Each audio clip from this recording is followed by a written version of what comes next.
자, 안녕하십니까. 이번 시간은 제8편 토양미생물 들어갑시다. 자, 토양미생물 234페이지죠. 234페이지 한번 보죠. 토양이 미생물이다라고 하는 거, 우리는 이제 그 전 시간에도 계속 이야기를 했는데, 이런 유기물을 분해한다. 그죠? 그래서, 유기물을 분해하는 이런 작용을 하는 것이 이제 토양의 미생물이다. 이렇게 볼 수 있죠. 토양 미생물이다. 자, 그런데 토양 미생물의 대표적인 것이 234페이지 위에서 하나, 둘, 셋, 넷, 다섯째 줄에 토양 미생물에는 사상균, 방사상균, 세균, 조류 등이 있다. 이렇게 되어 있죠. 그죠? 그래서 사상균이라든지 방사상균이라든지 그리고 세균, 조류, 이러한 등등이 있다. 이렇게 지금 나와 있죠. 자, 그러면 이러한 등등이 있는데 여기에 대해서 우리 간단하게 한번 살펴보자. 먼저 세균. 자, 세균은 NH1에 따라서 자급 영양균과 타급 영양균으로 나눠볼 수 있다. 이 말은 무슨 말이냐면 자기 스스로 자기의 영양분을 섭취하는 이런 자생적인 세균인가, 그렇지 않으면은 유기물을 먹이로 해서 다른 걸로부터 이렇게 영양분을 섭취하는 그러한 것인가, 여기에 따라서 자급 영양균과 타급 영양균 이렇게 나누는 겁니다. 그러니까 자급 영양균은 결국 무기물을 먹이로 하는 거예요. 그럼 무기물이다 하면 토양 속에 무기물이 뭐 칼슘이라든지, 그죠? 마그네슘이라든지, 그죠? 뭐 철분이라든지, 나트륨이라든지, 뭐 이런 무기물이 쭉 있단 말이에요. 이 무기물을 직접 섭취하는 거예요. 이게 다 영양분이니까. 그리고 직접 섭취하는데 이게 자급이야, 자급. 자급자족, 자급. 그래서 자급 영양분이고, 이런 자급 영양분에는 질산균이나 황세균이나 철세균 같은 것이 있다. 그러니까 여기 철세균이죠. 그 다음에 황을 섭취하는 황세균이죠. 그 다음에 질산. 자, 그러니까 이러한 질산이라든지 철이라든지 황이라든지 이런 것들을 스스로 섭취하는 겁니다. 그래서 그걸 섭취하는 질산균, 철세균, 황세균 이런 것들은 자급 영양균이죠. 그에 비해서 타급 영양균은 이거는 이제 유기물을 먹이로 하는 겁니다. 유기물을 먹이로 하는 것이고, 이러한 타급 영양균은 유기물 중에서 암모니아 태질소, 질소 화합물인 유기물을, 예를 들어서 질소 화합물인 유기물을 암모니아 태질소로 바꾸는 이런 작용을 하는 게 암모니아화균입니다. 암모니아화세균입니다. 암모니아화균 같은 것은 이와 같이 질소화합물, 유기물로부터 자기의 영양을 섭취해내는 거죠. 그렇죠. 그러니까 이거는 타급 영양균입니다. 그다음에 질소고증건 마찬가지예요. 질소고증건은 자, 이렇게 해서 질소를 고정한다. 질소고증건은 여기 있죠. 질소고증건은 대기 중에 있는 유리질소를 질소화합물로 고정시키는 겁니다. 이렇게 질소화합물로 고정시키는 대표적인 박테리아가 아조토박터 같은 거예요. 그다음 뿌리혹 박테리아. 뿌리혹 박테리아는 콩가작물의 뿌리에 기생을 해서 거기로부터 영양분을 섭취를 합니다. 그죠? 그러면 뿌리혹 박테리아 같은 거, 이런 것들은 타급 영양균이다. 이렇게 볼 수가 있죠. 그죠? 자, 그 다음에 산소 요구도에 따라서 호기성균과 햄기성균. 호기성균은 산소를 필요로 하는 겁니다. 그래서 산소를 필요로 하기 때문에 산소와 결합해서 산화를 시키는 균이죠. 질산균 같은 게 대표적이고요. 햄기성균은 이것은 산소를 필요로 하지 않습니다. 따라서 물질을 환원시키는 균입니다. 환원시키는 균이고 대표적인 게 탈질균 같은 겁니다. 탈질 현상을 가져오는 탈질균 같은 것은 햄기성균입니다.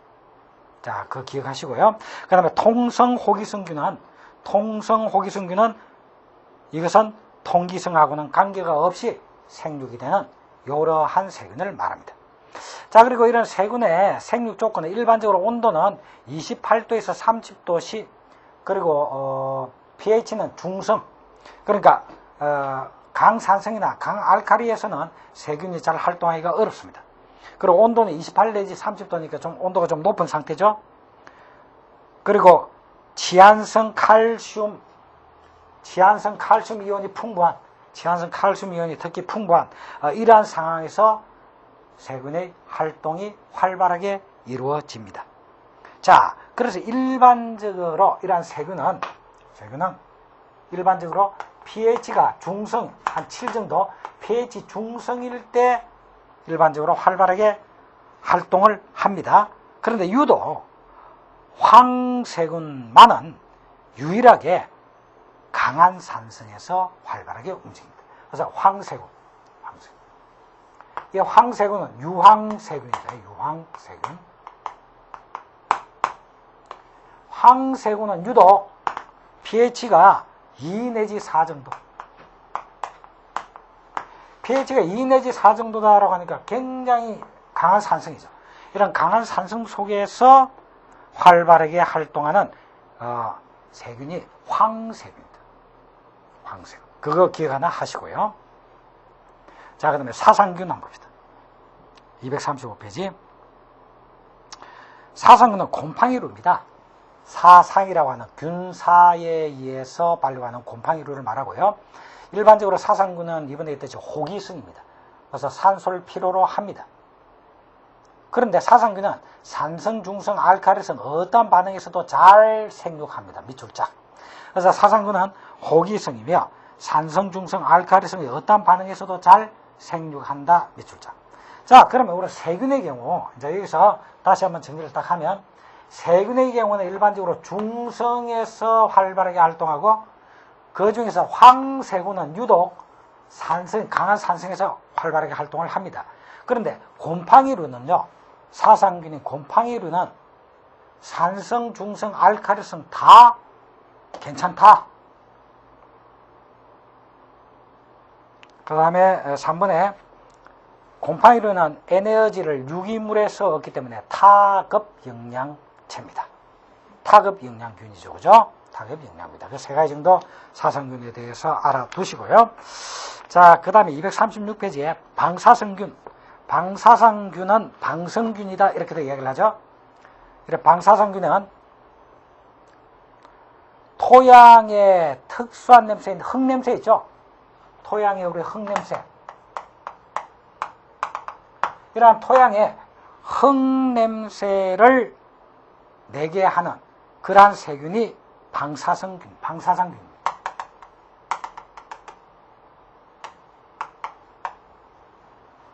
방성균이라고도 이야기를 합니다. 그래서 토양의 특수한 냄새인 흙냄새를 내게 하는 그러한 균이 방사성균이다. 자, 그러면 이제 조류다라고 하면 조류는 규조류라든지 낙조류, 녹조류 이런 게 있습니다. 주로 이제 물 위에 떠 있죠. 그죠? 자, 그래서 237페이지에 조류의 종류가 나오는데 규조류는 주로 오래된 정원에 아주 습지에 정원에 이렇게 나 있는 조류가 규조류고요. 남조류나 녹조류 같은 경우에는 주로 풀밭이나 논에 물이 있는데 물 위에 떠 있는 이런 형태입니다.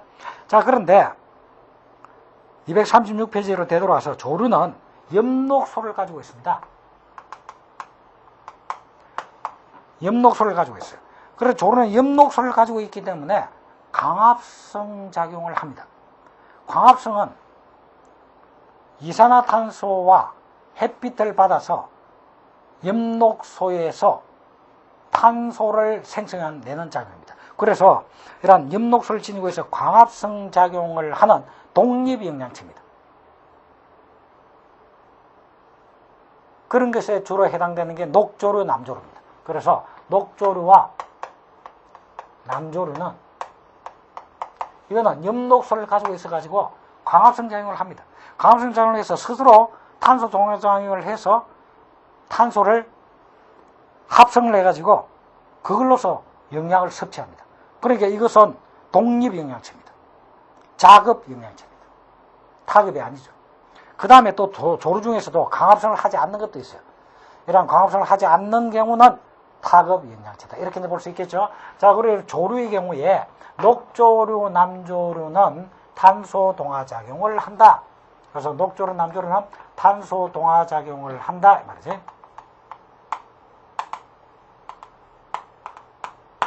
그래서 이 경우는 독립영양체다. 그리고 이 조류는 동물과 식물의 중간적인 성격을 가지고 있다. 이렇게도 또 이야기를 할 수가 있습니다. 자, 이 정도로 정리를 하시고 그 다음에 238페이지로 넘어서 토양의 동물. 토양 동물에는 원생동물, 아주 하등동물을 말합니다. 그 다음에 중행동물로 찐덕이, 선충 이런 게 있을 수가 있고, 대행동물로 좀 큰 동물로 지렁이라든지 진해, 개미 이런 것들이 있을 수가 있다. 자, 이 정도만 여러분들이 기억하시기 바랍니다. 자, 이제 240페이지로 와서 탄소의 순환을 한번 봅시다.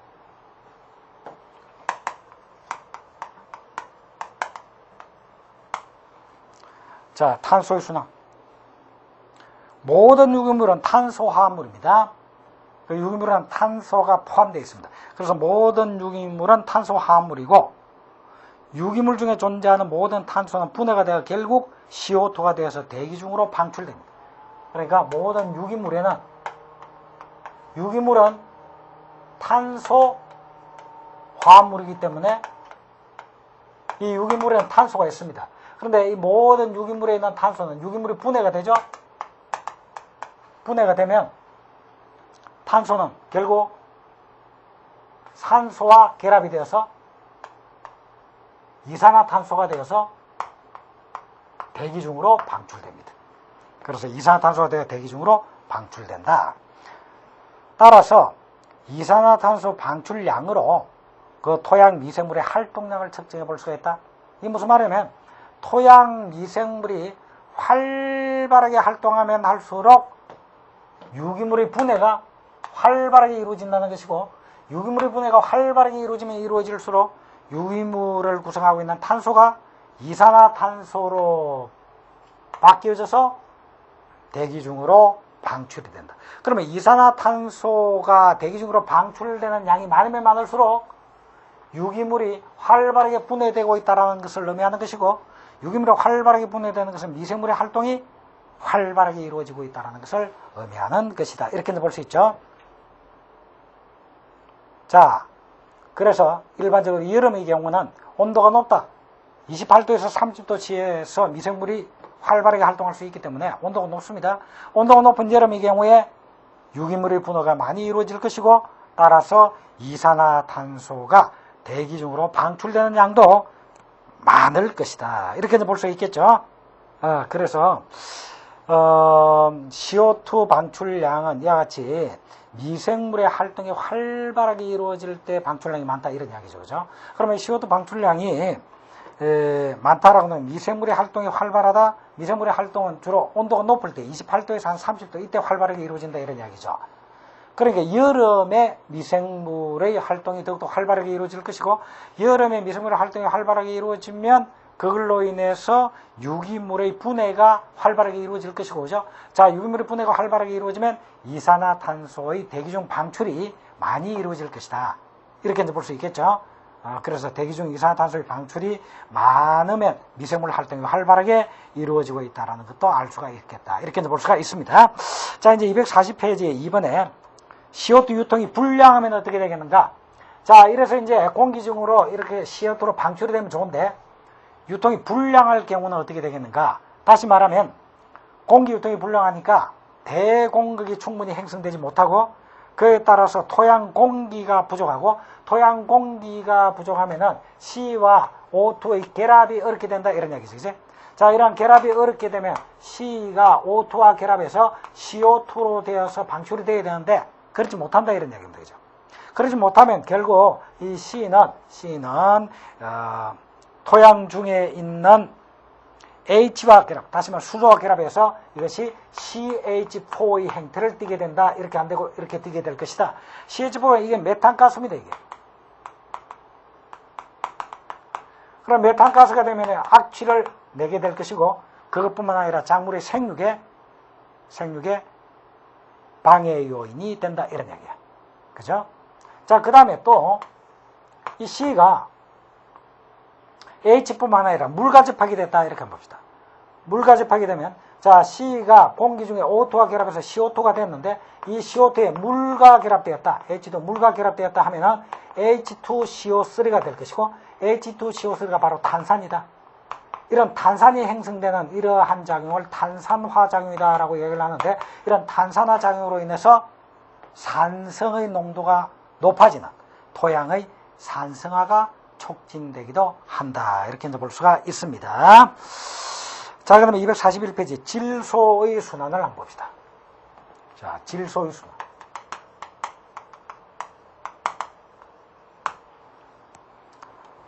자, 질소의 순환은 여기서 암모니아화 작용이라든지 또는 질산화 작용이라든지 그리고 질산환원 작용이라든지 뭐 이렇게 쭉쭉 지금 설명을 하고 있는데 탈질 작용이라든지 이렇게 나와 있습니다. 자, 그걸 한번 쭉 봅시다. 먼저 공기 중에 유리질소가 있다.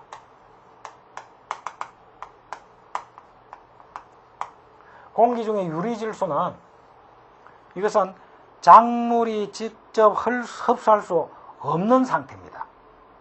작물이 직접 흡수할 수 없는 상태의 질소가 유리질소예요. 이 유리질소를 질소화합물로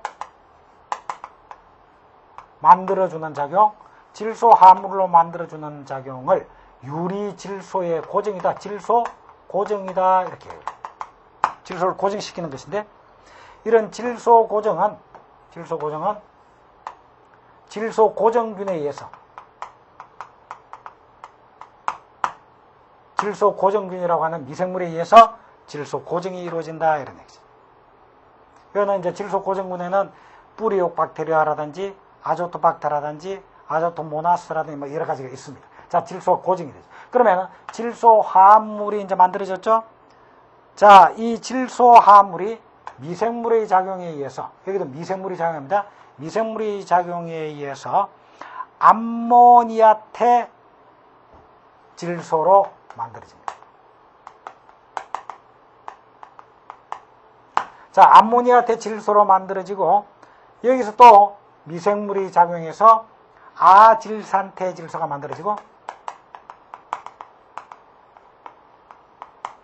아질산태 질소가 또 미생물의 작용으로 인해서 질산태 질소가 되고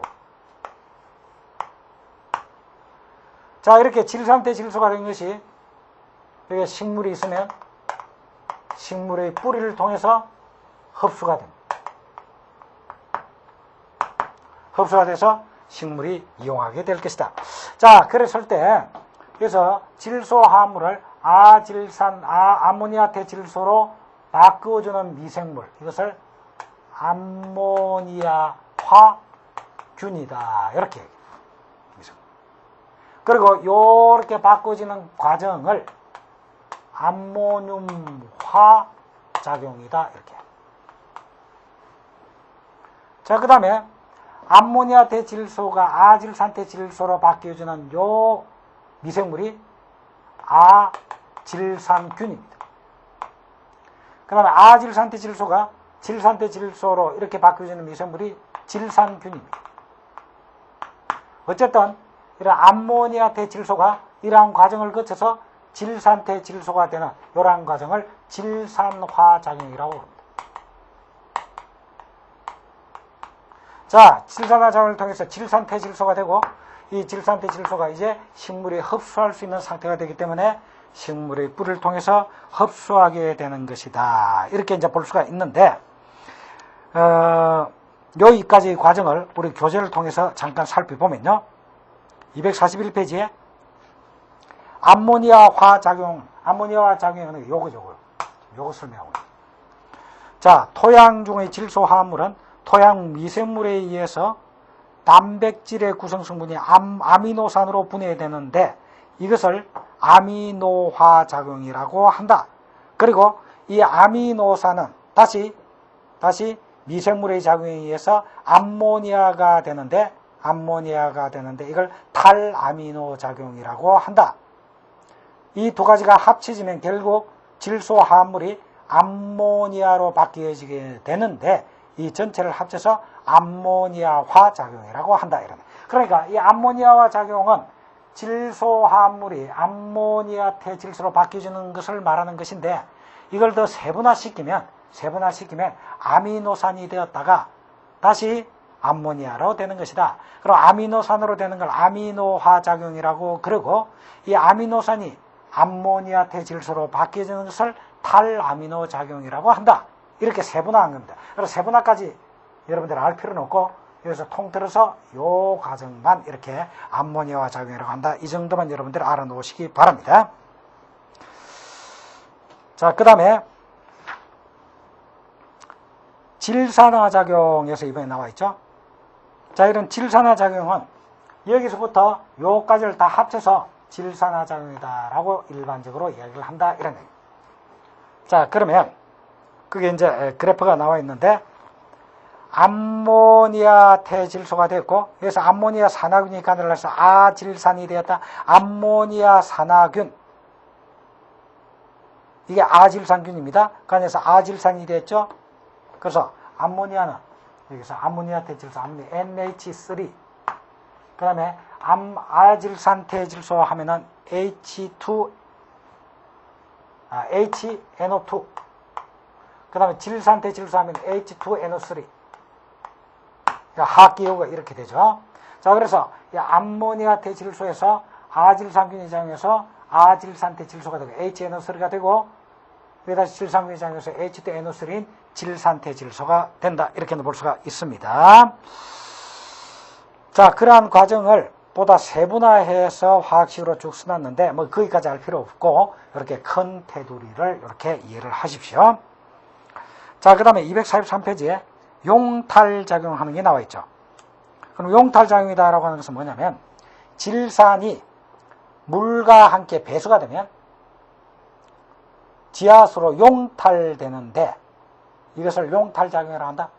자, 그러면 이렇게 이제 질산이 됐죠. 이렇게 질산 대 질소가 되었는데 이것이 물에 섞여서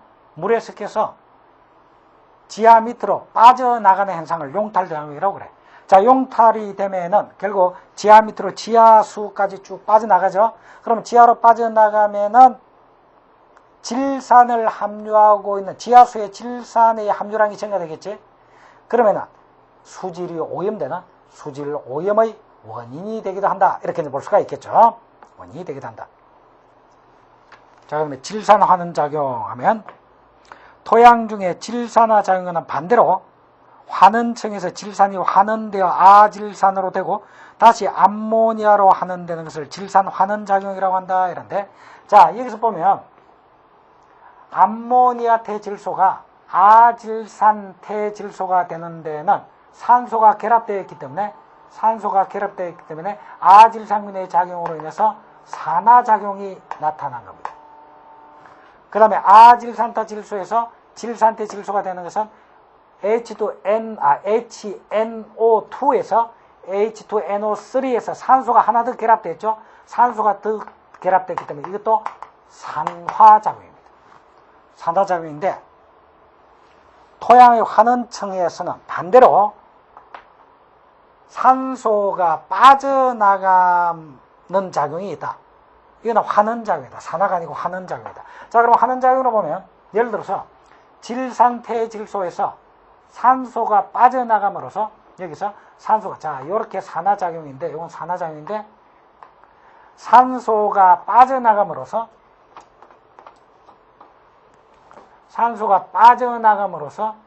아질산태질소가 되었다. 이거 환원이죠, 환원.